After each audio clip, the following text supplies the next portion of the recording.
好的，大家好啊，我是清禅。今天呢，开启我们禅论教学的应该是第7课了啊，应该是第7课了啊，是第7课吧？啊，有的时候我这个，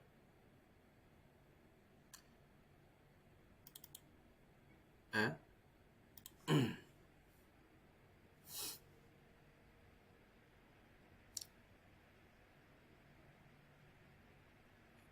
啊，不是这个，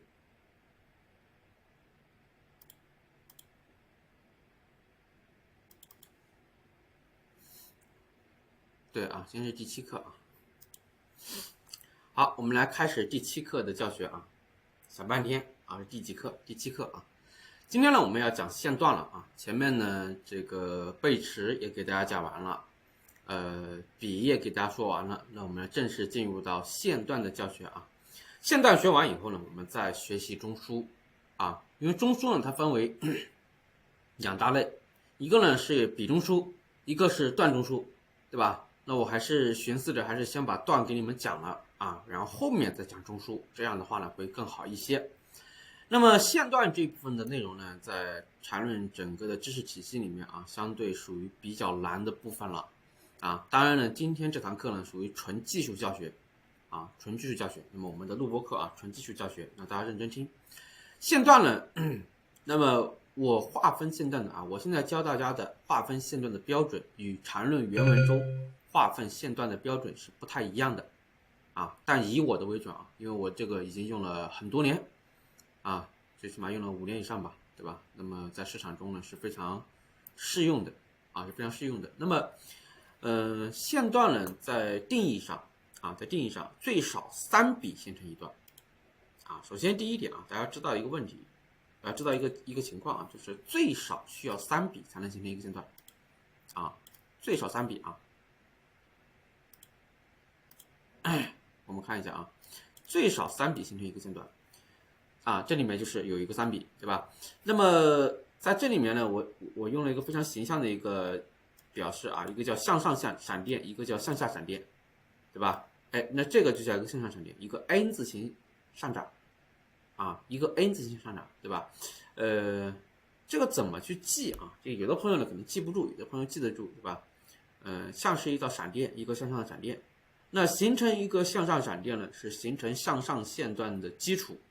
如果它没有这么一个向上闪电的一个结构，它就无法形成向上线段。啊，同样的，如果不是一个N 字形下跌，它也不可能形成一个向下闪电。啊。这个是怎么来理解啊？就是向上闪电先形成向上一笔，对吧？形成向上线段呢，你往下跌，对吧？这个地方呢，我们也相当于把它称之为什么？地基啊，对吧？我用这个来表示吧，对吧？那这个我相当于是把它称之为地基，对吧？然后呢，你的回踩肯定是不能破地基的，你后面的回踩肯定是不能破地基的，对吧？然后往上涨呢，一定是突破地基，对吧？我们可以认为这个是一个屋顶，对吧？哎，那它是形成向下线段的，中间有1根线的是形成向下线段，中间有3根线有重叠的，那是形成中枢啊。这个后面我们会去讲，好吧？我用这样的方式呢，大家更容易理解一点，对吧？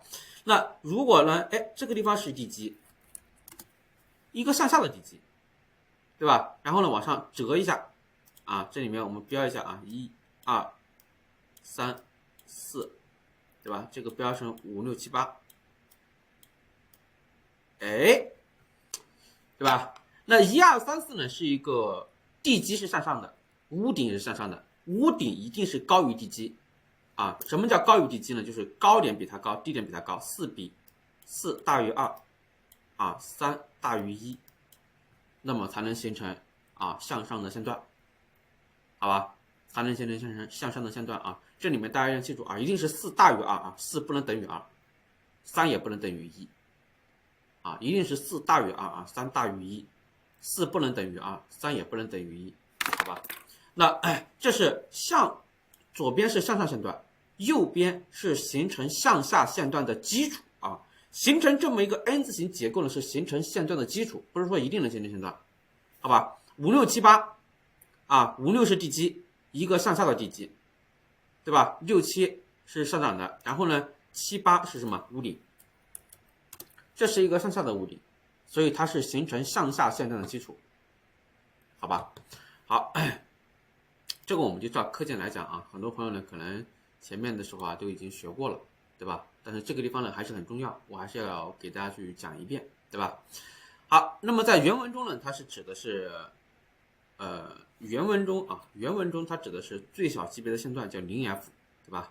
禅师呢把线段划分为什么0F、1F 啊、5F，这个它原文中划分级别的标准基本上很少用到30F，日 F 几乎都见不到啊，基本上到5F。主操作级别，如果按照原文的定义级别的方法啊，它主操作级别主要是5F 和 1F，30F 很少见的啊。30F 是我平常所说的日线级别，知道吧？它明显的话，它这个级别定义啊，因为0F 代表了1分钟嘛，啊 1F 基本上代表5分钟啊，5F 基本上代表30分钟啊，30F 基本上代表日线，它是这样来的，知道吧？那原文中定义级别的方法非常差劲。不好用，极度不实用啊，所以我不喜欢用这种啊。那么后期呢，我会给大家去讲我自己的这个定义级别的方式啊。就平常就说5分钟级别、30分钟级别啊、日线级别，听起来啊很容易理解，对吧？重点就是容易理解啊。那禅师在原文中说啊，前3笔有重叠是形成线段的标准，对吧？啊，那这种情况它就不能形成线段，对吧？因为3笔没有重叠嘛，对吧？这个地方1、2、3、4跟1、2没有重叠，对吧？1、2是下跌的，然后呢，3、4往下了没有碰到1、2，对吧？这里面啊，大家就照着我的第一幅图去记就行了啊。形成向上线段的基础就是这样的，形成向下线段的基础它就是这样的，你这样记就行了，好吧？那这个地方呢，这个是原文的定义方式啊。这个我就不采用了，对吧？但其实你记着啊，满足这张 PPT 的，对吧？形成向上闪电和向下闪电结构的，它必然满足这张图的条件，它必然满足啊。那级别的定义啊 ，1F 更高级别有5F、30F 日线、周线、月线啊，日 F、RF 对吧？周线、周 F 啊，周线、周 F 啊，月线、YF 啊。这个大家自己做一个简单了解就行了啊。重点我们要知道的一点是什么？这张图里面我们唯一需要知道的是什么？1分钟是5分钟的次级别，然后放大一点啊，1分钟是5分钟的次级别，5分钟是30分钟的次级别啊，30分钟是日线的次级别，日线是周线的次级别，周线是月线的次级别。啊，它就是这么来的，对吧？很简单啊，递归，对吧？0F 的段啊，往上递归可以递归成 1F 的段啊。那我们再看这张图啊，那0F 的，对吧？1F 的，然后再递归成 1F 的这是这上面标的啊，是比递归成段，然后再递归成更高级别的段。这个先做一个简单了解啊，比如说，这个地方是比1分钟比，最细的那个是1分钟比，对吧？最细的那个叫1分钟比，然后呢，这个稍微粗一点的比搭建出来的叫1分钟段，啊，你就按照我的定义方式去理解就行了，对吧？然后这个红色的呢，用1分钟段搭建的更高级别是5分钟段。对吧？当然，如果说，老师我用这个5分钟比往上升级，那升级为什么？对吧？那升级为也是5分钟段。那有的朋友会说老师，那这2种形成的段，谁对吧？这是A 方案形成的段5分钟段，这个是 B 方案形成的5分钟段，我们一般以哪个为准？谁最准呀？A 肯定是最准的，用1分钟比递归成1分钟段，再递归成5分钟段，它的逻辑更细腻。从最小的级别递归上来是最细腻的，它准确度会更高，更严谨。那 B 呢，相对粗糙一点，我图麻烦啊，图省事，对吧？用5分钟笔直接去画，在5分钟图上面画笔，然后呢递归出5分钟的段，对吧？一个呢是从1分钟级别就开始画笔了，1分钟画笔是很费事的，对吧？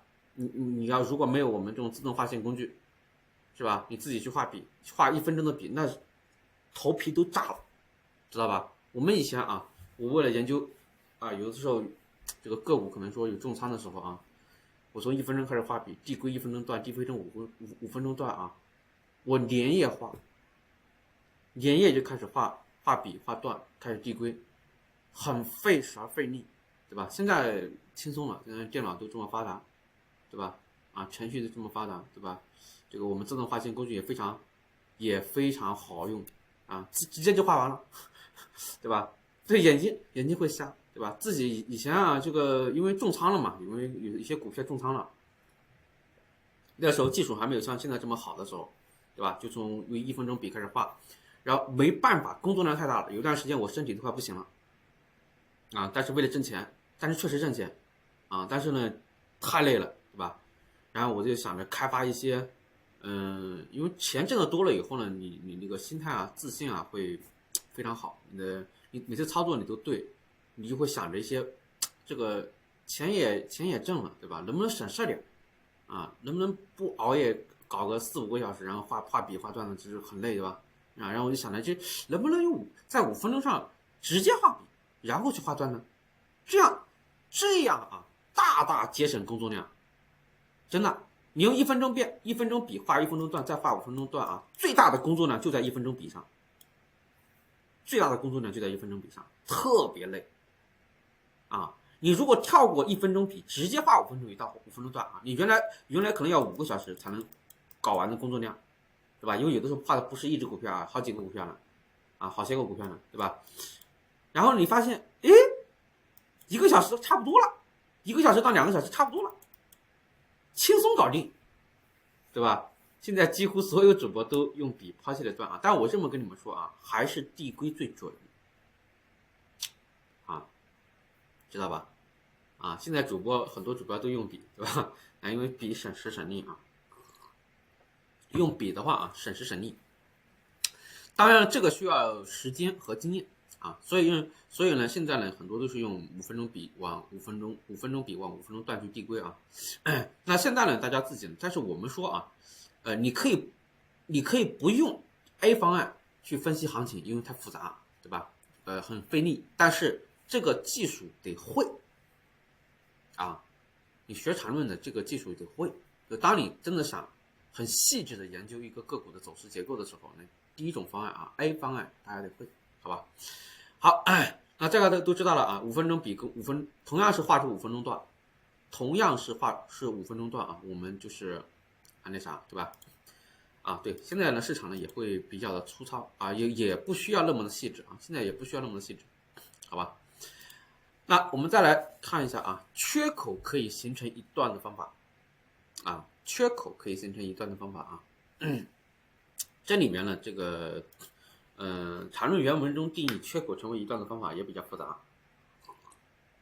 也有很多人呢也开发出了不同的缺口可以形成一段的方式啊。那这里面呢，我给大家去讲的是什么呢？就是缺口能反向跨越中枢就可以成为一段啊。这个课件呢，因为我做的时间比较久了啊，大家记住什么呢？啊，就缺口反向跨越比中枢，我们就可以认为它是一段啊。因为现在呢，大家跟我学缠论之后啊，你们就明显的发现了，对吧？你比如说，上证指数，对吧？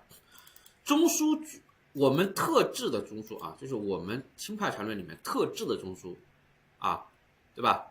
中枢想要跨越中枢难度是非常大的，对，就是嚣张啊。一个是缺口形成笔的情况，一个是缺口形成段的情况，对吧？缺口反向跨越比中枢，我们就可以把它理解为啊是这个一段啊，我们可以把它理解为是一段啊，因为这个很少见，其实经常很少会遇到啊，缺口会反向跨越一个中枢的，因为中枢很难跨越的啊，当然指的是我们钦派长量的中枢啊，不是原文中的那种阐述啊，原文的那种中枢的话，其实有的时候很好跨越的啊，好吧，这个大家知道就行了啊。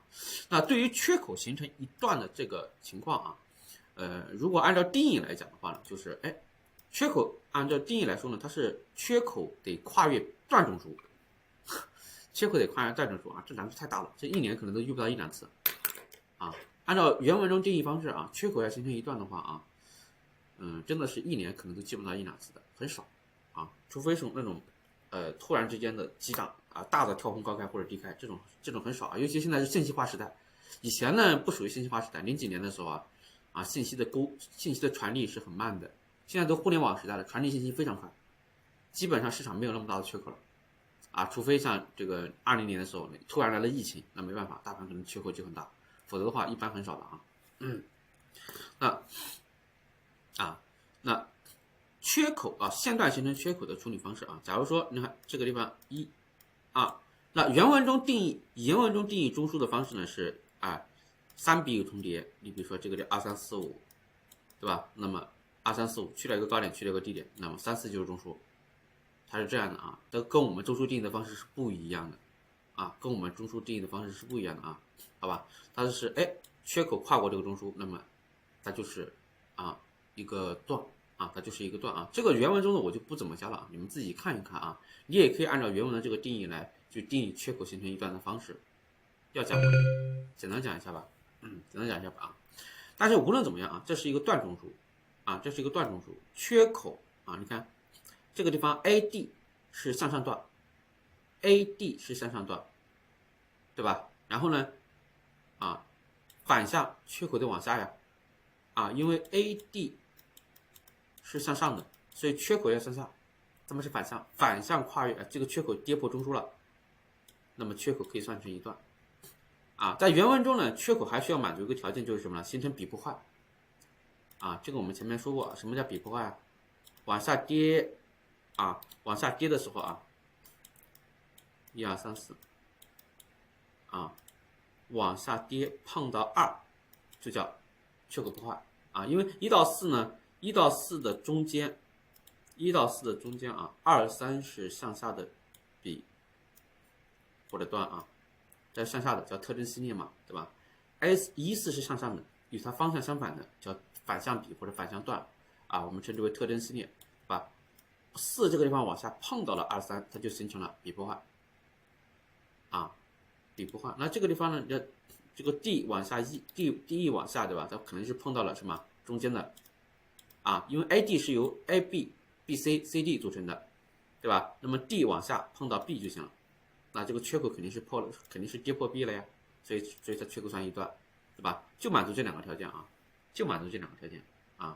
缺口与当前线段方向相反然后呢B 到 E 这个地方 B 到 E 下面这个图B到 E 向上段，缺口是向下的吧？缺口跌破了中枢，你看到没有？把这个这个红色的方框给跌破了，然后呢，缺口也跌到了 C 的下方，对吧？因为 BC、CD、DE然后呢，它跌破 C， 它就形成了比破坏那它这个地方就形成了比破坏呗，对吧？这里面几个练习题，第一个这种上面这种情况缺口没有跌破中枢，所以它不是一段。下面这个呢，缺口虽然跌破了中枢，但是没有形成比破坏，所以它不是一段这都很简单但是这个在实际案例中在实际的操作中，我们就可以把这种情况称之为一段，只要缺口跌破中枢，我们就算那么这里面呢，我给大家去写一下原文缺口要形成一段的话它得缺口反向跌破或者突破反向跌破段中枢的就反向跌破段中枢就行了写错了，把这个字删掉，对吧？那这是第一个条件第二个条件，它要满足缺口形成比破坏啊，比破坏啊，缺口形成比破坏。是这样的啊。那这个松一点的啊，就松一点的，松一些，对吧？我们实际中使用啊，有两种判定的标准。第一种呢是缺口反向或段中枢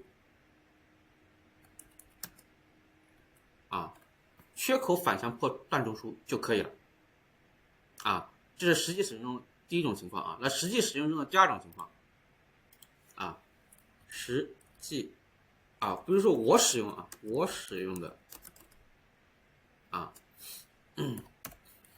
缺口反向破比中枢啊，我就把它看作是一段，可以这样啊，可以这样，因为那个缺口呢，它非常具有意义啊，在使用段的时候可以这样去用啊，可以这样去用，好吧？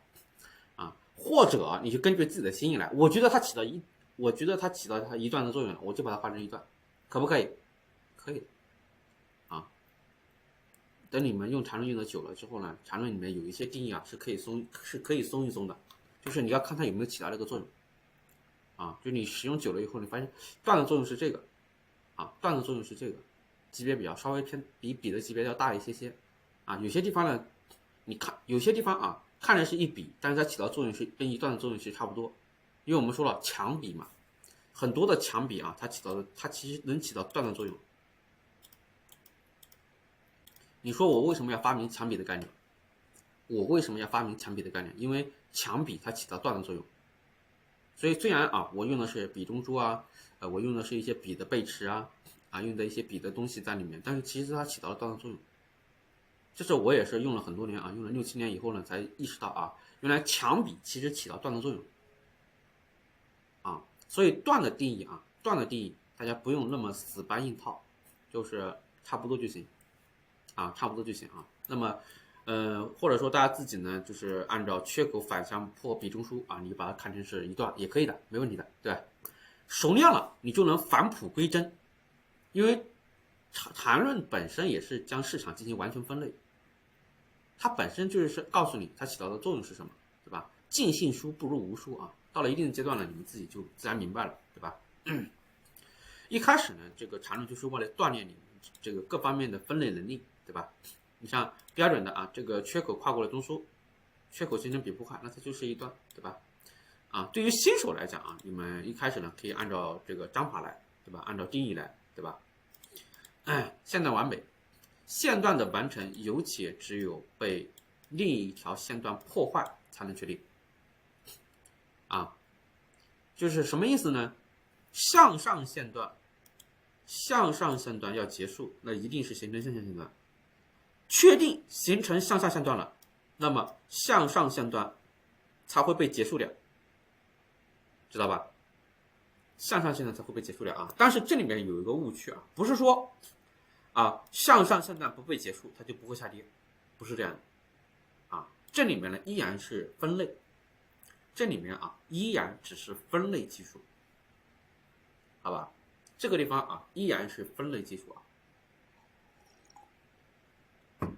对吧？不是分析啊，只是单纯的告诉你段该在哪个点结束，该从哪个点开始啊，段的结束和起始啊。分析呢完全是不需要用到段的上涨和下跌的，好吧？啊，再说了，同样是段，对吧？啊，段也分强段跟弱段，对吧？强段跟弱段啊。当然了，强段跟弱段呢，它没有笔的实用性价值高。啊，这个大家知道就行了，因为我说了，强笔起到段的作用，段里面的精髓就在于强笔啊。好，那我们接着往下聊。线段的特征序列，在学习段的知识点的时候，我们要掌握几个技巧啊，我们要掌握几个技巧啊。那从这个1到6，对吧？那1到6呢是一个上涨过程啊，我用这个吧。1到6啊。是一个上涨过程，它是上涨的对吧？那其中呢，下跌的部分啊，1到6，1到6的内部下跌的部分啊，我们在这边标一下啊，1到6啊是上涨的，对吧？是上涨的啊。那1到6的下跌部分呢？啊，我把它往这里拉一下啊。我们在这里写一下啊，1到6是上涨的，对吧？那么特征系列指的是特征系列，有的人把它叫做特征序列或者怎么样啊，都一样。这种专有名词啊，不用去拘泥，好吧？特征系列指的特征系列分为2类，一类是内部特征系列啊，一类指的是什么？内部的特征系列，那就是2、3和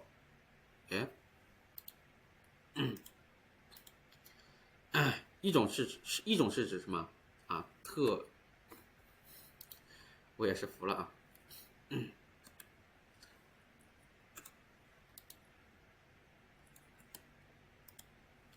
特征系列啊 ，A 指的是什么？内部的。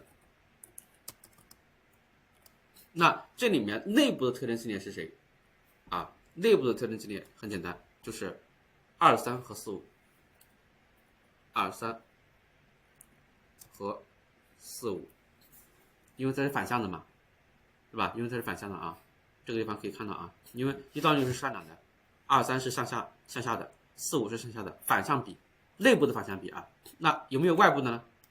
人说呢，既然有内部的，那肯定就有外部的，对吧？那 B 啊，外部的，那外部的就是谁？6、7啊，对不对？就1、6以外的啊，指的是对于1、6来说，所有的向下比啊都是特征系列。那它内部的只有2、3跟4、5，那之外的6、7啊，包括这个8、9啊等等，那都是外部的了，对吧？这个因为它后面没有往下画，对吧？如果后面往下画，对吧？然后后面往下画，那这个7到8到9，那8、9也是外部的，也是外部特征系列，因为是在1、6以外的嘛，那都是外部的，好吧？好了啊，这个呢作为一个了解啊，大家要知道，对吧？就是特征系列呢，或者说这句话这部分内容呢，你现在不能理解呢，那我对大家的要求就是什么？你现在知道特征系列是什么？特征系列就是反向比啊，或者反向段，就是反向的，对吧？2、3、4、5、6、7是特征系列啊，它是反向的，好吧？啊，这个 S 点什么之类的，这个不要求大家掌握啊，就是因为缠论原文呢，它是用 S 点去表示的，对吧？这个我们知道概念就行了，没有必要去深究这个 S 点，对吧？那这是向下的，对吧？1到6是向下的，那特征系列呢就很简单，对吧？那就是2、3跟它反向的嘛，1到6是向下的，那么特征系列是反向的，对吧？4、5是向上的，2、3是向上的，对吧？6、7也是向上的，那就是反向吗？反向比嘛，对吧？反向比都是特征系列啊。对 ，S 是 star， 对吧？英文中是 star， 开始的意思啊 ，start 吧，是吧？还是 star 啊？我的英文不太好啊。线段完美啊，这个在原文中呢，它有个叫做假定分界点啊。什么叫假定分界点呢？这个我也简单讲一下啊，这个其实假定分界点这部分知识呢，掌握都行。假定分界点呢，其实很意思啊，对 start 啊，假定分界点就指的是向上闪电和向下闪电的交点，向上闪电和向下闪电的交点啊，闪电啊，闪电这个知识呢，前面没听懂的啊，你可以把前面翻开再看一下啊。形成向上比啊是地基，回踩不破地基，往上突破地基这个屋顶，对吧？这是向上的闪电，对吧？向下闪电呢，下跌，向下的什么这个地基反弹，不突破地基，往下跌破地基的低点，那形成向下闪电。向下闪电和向上闪电的交点，我们就称之为假定分界点啊，我们就称之为假定分界点。那这里面呢，我们看什么叫假定分界点？假定分界点就是左边能找到一个 H 点比它低，右边也能找到一个 H 点比它低，对吧？像一个什么？像一个山字头，对吧？像一个山字头对 ，H 是高的意思M 头就相当于 M 头，有点像 M 头，好吧？这个大家呢这个知道假定分界点这个知识呢，能掌握就掌握，掌握不了也没关系。那再看这里，缺口封闭，又称之为比不坏。缺口封闭又称之为比不坏。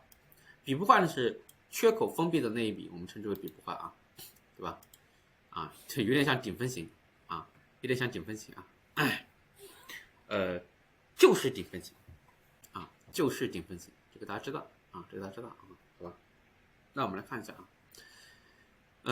缺口封闭比不坏是什么？1到4，1到4的上涨呢，中间是2、3是内部的特征系列，对吧？那从4这个点，已知1到4是向上一段已知1到4是向上一段，对吧？或者说呢，我们假定分界点，那4这个地方是一个假定分界点，4这个地方它是一个假定分界点，因为左边是一个向上闪电，右边是一个向下闪电，对吧？这个大家能看出来左边是一个向上闪电，右边是一个向下闪电，对吧？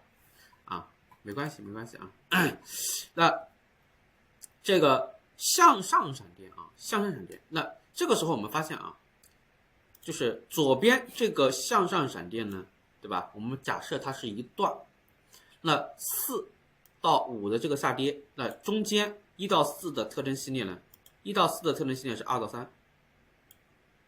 那4到5呢，这个下跌只要碰到2、3了我们就说它是完成了缺口封闭然后呢，也把它称之为比不坏。我一般是记它为比不坏我就不记它是缺口封闭了，对吧？因为缺口封闭封闭缺口这个不好记这个字太多了，对吧？用比不坏，对吧？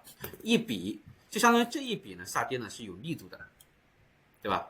有力度的我们称之为比不坏，对吧？比不坏不是断破坏断破坏才能形成线下线段，比不坏并不形成线下线段对吧？然后呢，形成比破坏以后，它作为地基然后后面只要不突破地基的情况下，跌破地基，那么就形成向下线段。这是形成线段的第一种方式，有比不坏，产生比不坏的时候，我们整体把它当成地基，然后呢反弹不过地基，往下跌破地基，形成线下线段形成线下线段这是形成线段的第一种方式那课件上面写的有这个我就不去说了，对吧？那这道例题，我们还是用这个例题同样的这里面我们看到形成它有假定分界点的是6然后11，只有6和11满足假定分界点的要求，对吧？其他的所有的点都不满足那这里面我们怎么理解你看6这个我用这个来6、11这里面我们看然后呢1到2下跌，然后把3到6当成是它是不是一个向上闪电，对吧？1、2是地基然后呢3、6是屋顶，对吧？突破了1、2，对吧？然后没有跌破1然后呢6到7呢，对吧？6到76、7是地基，是吧？然后反弹，然后再往下中间没有突破6，然后往下跌破地基，是吧？来形成向下闪电，向下闪电和向上闪电和向下闪电，对吧？那么奠定了6是一个假定分界点，对吧？那我们再来那我们再看6是一个向下闪电，对吧？那右边呢是一个向上闪电啊，它11到12是地基，然后13到14是物理，对吧？左闪电和右闪电相交的点是11，其他所有的点都不满足啊。你比如说4满足吗？4不满足，左边没有闪电，右边也没有。3满足吗？左边没有闪电，对吧？右边有闪电，左边没有闪电啊。然后11呢，左边有闪电，右边没有，对吧？其他都不满足啊，其他所有的点都不满足，对吧？7也是，左边没有向下闪电，右边有个向下闪电，对吧？很多点呢，它只有一个闪电不行啊，一定是2个闪电交叉在一起，交点啊，2个向下闪电和向上闪电的交点，我们才称之为假定分界点啊。那我们假设1到6是一段，我们可以假定1到6是一段了。6是假定分界点之后，我可以假定1到6是一段啊。如果这个时候呢，6到11从一个分界点到另外一个分界点啊，这是形成一段的条件啊。一段它是从分界点，从一个分界点到另一个分界点的，分界点是线段的交点啊，就是所有线段呢，所有的线段的那个交点都称之为分界点。假定分界点是一样的，对吧？啊，是分界点的，它一定是假定分界点；是假定分界点的，不一定是分界点。啊，那我们假设啊，那如果6要往下，对吧？形成线下线段的话，那一定是6到11，一定是6到11啊，好吧？然后我们来看6到11是不是一段？6到11如果是一段，那么1到6一定是一段。啊，那么1到6一定是一段啊，这地方我们来聊一下啊。1到6。那它的特征系列就是2到3和4到5反向比嘛，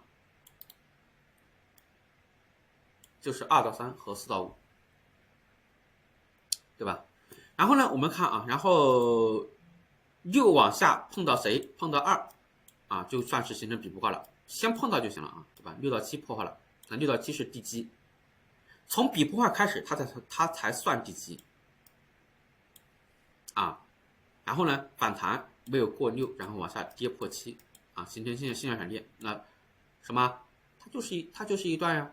所以6到7是不是一段？6到7是一段啊。6到11是一段的话，1到6就是一段，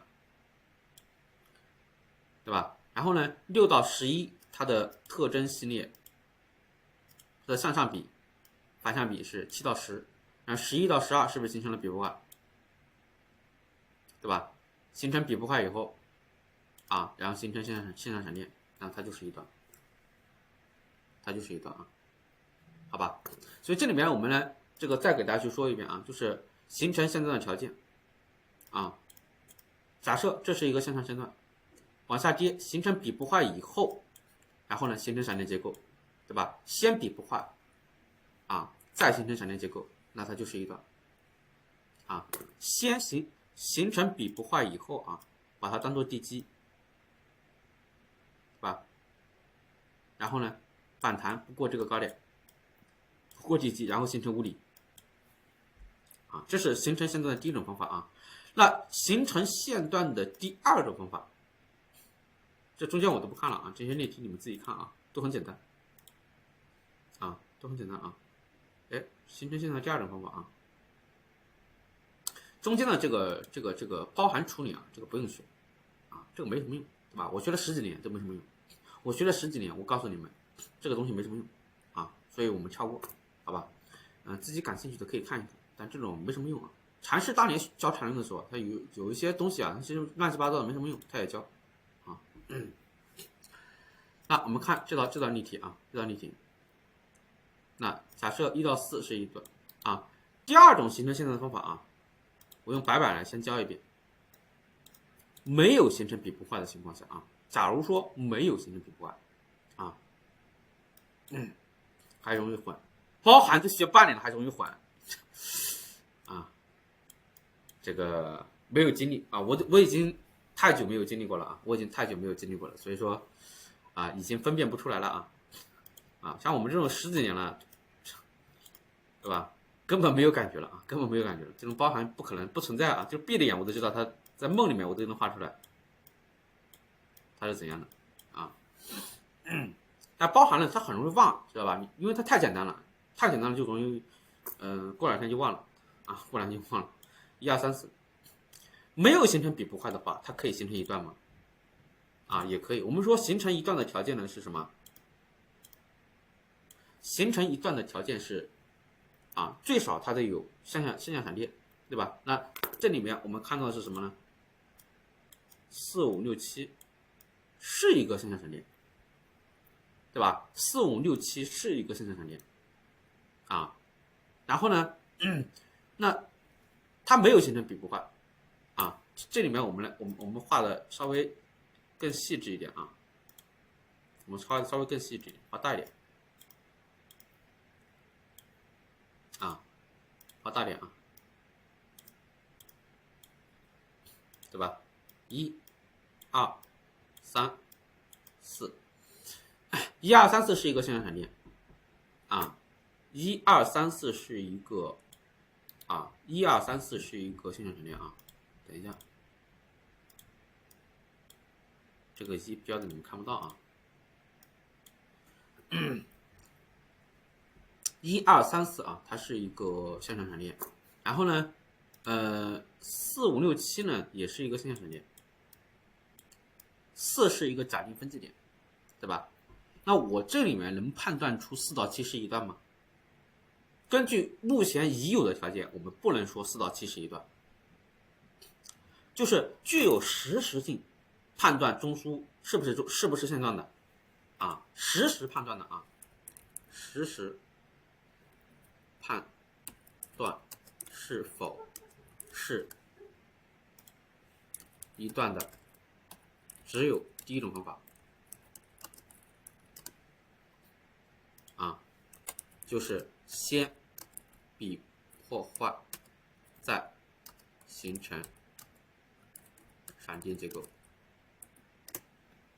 就只有这种情况啊，这是实时的判断方法，对吧？那第二种方法呢？第二种方法一定是要等啊。第二种判断啊，这个形成线段的方法呢，它是需要等待的啊，它是需要等待的。就是什么？你看啊，4到7形成向下闪电，对吧？形成闪电结构以后啊，形成闪电结构以后啊，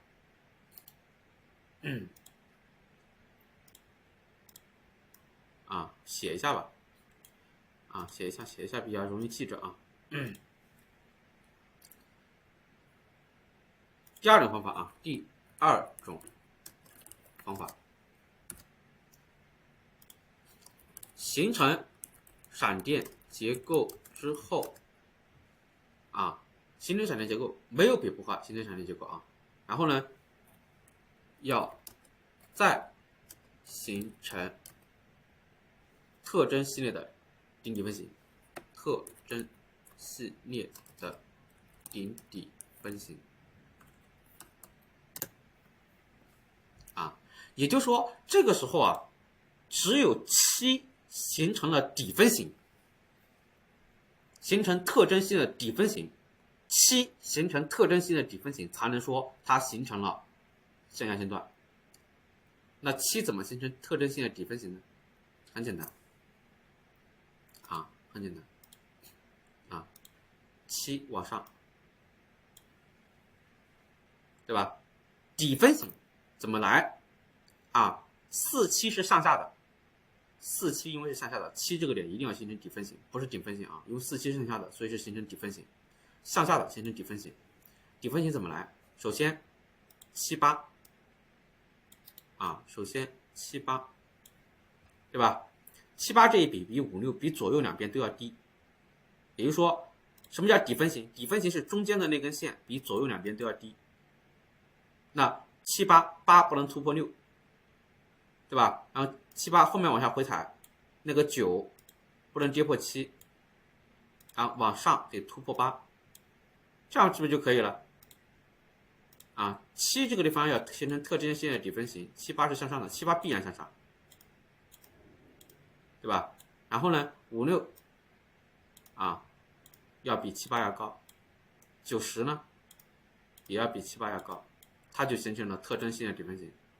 它形成特征性的底分型以后呢，我们就说4到7形成向下线段啊，我们就说我们就可以认为啊，这个4到7形成了现象线段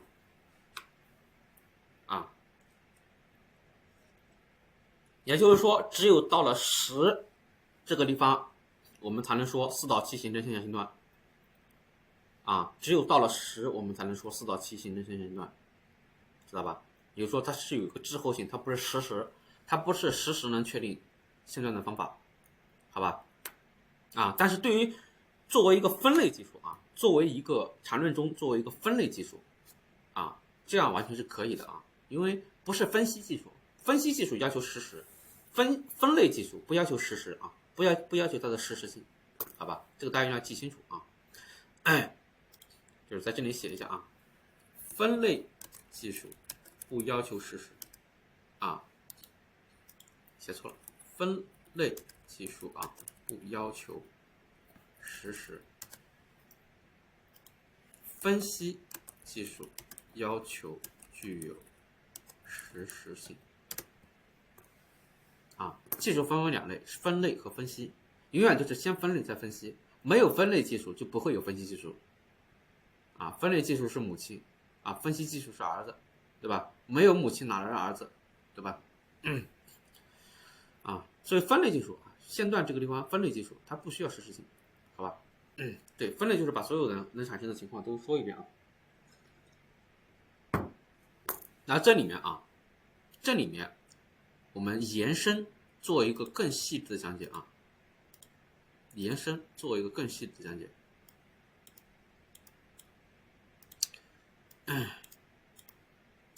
延伸做一个更加细致的讲解啊。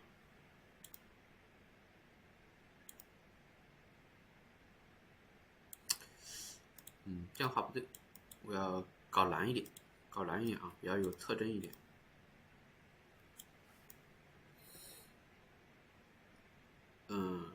我想一下啊。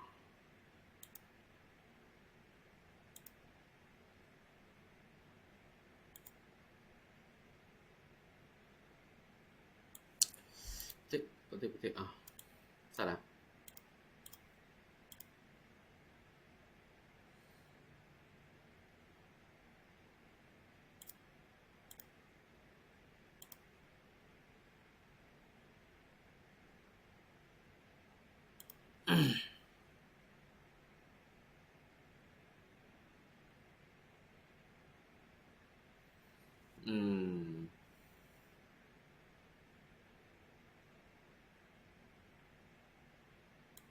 不对啊，画的也不对啊。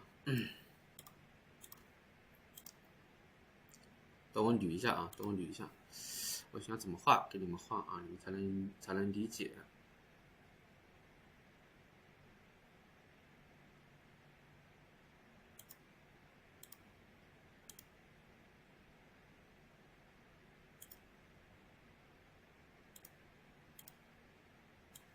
这种的话，它能不能形成一段？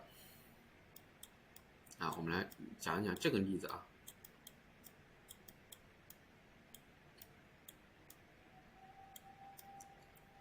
10、11、12啊，这种的话也可以形成一段啊。有人说老师，这个我们是看9，对吧？你看了假定分界点就是什么？4是假定分界点，左边有向下闪电，右边有向下闪电。9这个地方左边有向下闪电，右边有向下闪电，所以假定分界点是4和9。那我们要判断4到9是不是一段，肯定没有比不快啊，比不快要到2，那肯定没有，对吧？那这个地方我们看啊，这地方我们看9，它的特征系列左边一个，右边2个啊，它自己是9到10，左边的特征系列是7到8，右边是11到12，它不满足底分析，因为9到10跟7到8有包含，对吧？那这个地方它是不是一段呢？这个地方我们选择的是4到9中间最高的那个特征系列，不用7到8啊，5、6啊，9、10、11到12，它满足特征系列的底分型就可以了，它满足就可以。它满足就可以，好吧？这个地方呢是特殊的讲解，你就当这个地方理解起来比较容易啊，就把6到9看成是一笔下跌就可以了啊，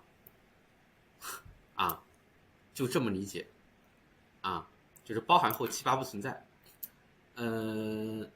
谁跟谁包，谁跟谁包啊？不用那么理解啊，你就把6到9看成是一根线就行了，看成是一笔就可以了啊就行了，这样就理解，这样就能理解了，知道吧？啊，这样就能理解了啊。这样的话，你看6到9它只有一根线，对吧？